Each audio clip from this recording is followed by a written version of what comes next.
It's a crime that has shocked the city, the music world, and of course his family, who are now left to mourn the life gone too soon. This morning, a source close to the family tells us that it is the son of rapper and podcaster Gillie the King. It's his oldest son. New details tonight about a shooting that killed a local rapper, 25-year-old Devin Spady, gunned down in Alney.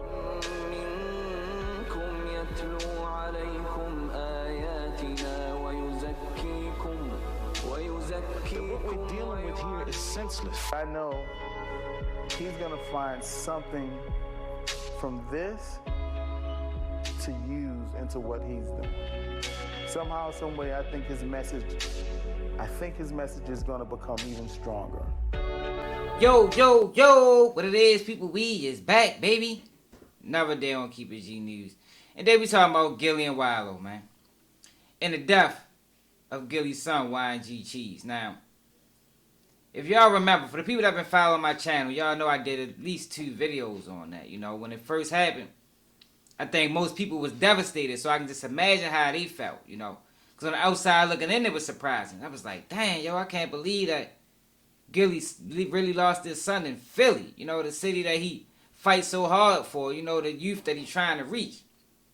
So, it took me back a little bit, like, damn, yo, like, and I already knew this, but it just was reassuring that nobody is off limits, you know? Nobody is off limits. Anybody can get it, yo, no matter how big or who your family is or who you connected to or what you done for the city. It don't matter, you know? And Philly is one of them places, like Baltimore. So, I still was a little bit surprised, you know?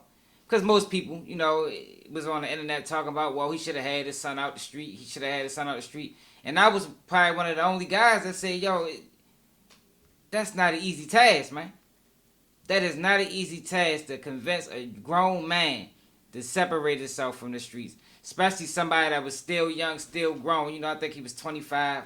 You feel me? All his friends was there. That's where he grew up at. Then he wanted to follow in his father's footsteps. It's a hard thing to do, y'all. You know, you're almost fighting a losing battle. And I was one of the first people and probably the only person that said that once the streets get a hold of any child, they pretty much going to come back on their own, if they come back, you know. But today, or yesterday, Gillie and Walo did a show speaking on the death of his son. Well, Walo was speaking on the death of Gillie's son, YNG Cheese. I never told anybody. And I was like, man, geez, go on. I had to tell him the worst shit ever. So I felt some type of way, like it wasn't that I was responsible, but the fact that I told him that shit, that's the worst shit ever. Of course, I couldn't play the whole thing. You know, I put the links in the description for the whole video, you know. But how do y'all feel about that, man? So I'm going to tell you how I felt about it. Mind, you got to watch this, yo, because this shit going to get crazy. When I first seen this, right, I was like, dang, yo, like, why the fuck is they, like, who asked that question? You feel me? Like, I don't think people really needed to know that information. You understand? Now, that's Gillie's story to tell. You feel me? So if he ain't got no problem with telling the story, tell a story. You understand? But I just, from the mindset of, like, yo, that look like to me like y'all just trying to monetize. You see what I'm saying? Like, that's just my viewpoint. That's how I looked at it, you know? Even though, like I said, that is their story to tell.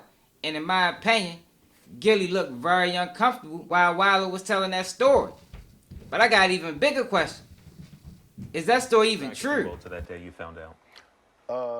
It was, you know, it was me and his dad. You know, we was at the radio station, Cosmic Cat Pine 89 doing our thing, talking about the event and all that, and we got the news, and it was just, and we, you know, we called a couple people that we know within inside of the police department, and what's going on, you know, to get, you know, and somebody, one of them that was a high-ranking person told us, and it was just.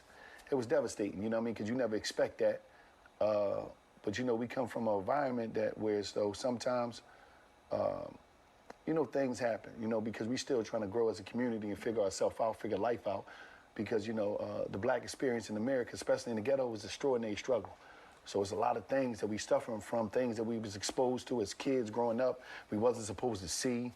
And it can mess your mind up. And sometimes we feel as though we got to follow in the footsteps of what we've been told we got to be based off the environmental structure.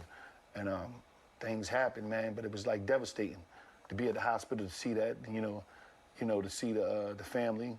It was hard. So Walo gave 2 accounts on what happened, and that's one of the things I be talking about on YouTube and the way the world is headed and the black community is headed. It's like, yo, people will do anything to monetize, yo. You understand? So I don't know which story is the truth, but it's obvious he telling 2 different stories.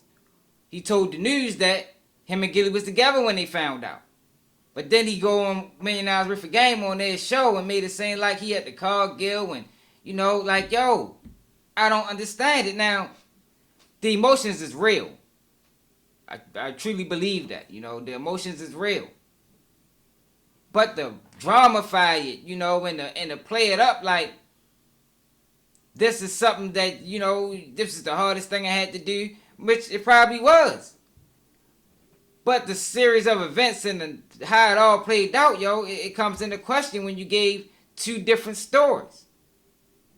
And I don't even think people needed to hear the story the first time. Like, I don't think it was too many people wondering who told Gillie his son passed. I don't even think that matters. The most important thing is his son passed by gun violence. Like, it don't matter who told him.